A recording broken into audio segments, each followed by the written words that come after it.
Spicy taste chicken curry ఈ విధంగా చేస్తే 4 ఇడ్లీలు తినేవాళ్ళు ఇంకా 2 ఎక్కువే తింటారు. కడుపు నిండుగా తినగలిగేంత రుచిగా చేసిన వంటకి తిరిగేముంది.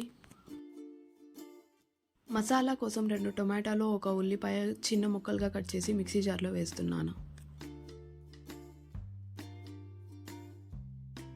2 స్పూన్లు అల్లం వెల్లుల్లి పేస్ట్, స్పైసీనెస్ కోసం 3 పచ్చిమిర్చి, చిన్న చెక్క, 2 లవంగాలు వేసి కాటుక లాంటి పేస్ట్ చేసుకోవాలి.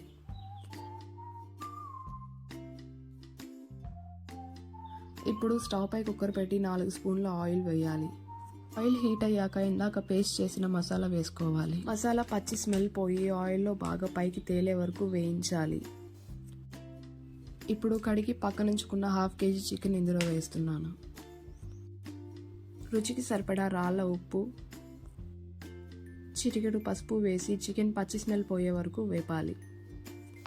నాన్ వెజ్ చేస్తున్నప్పుడల్లా నేను అనుకుంటాను, పెళ్ళికి ముందు ముట్టని నేను ఇప్పుడు ఎలా వంట చేస్తున్నానా అని.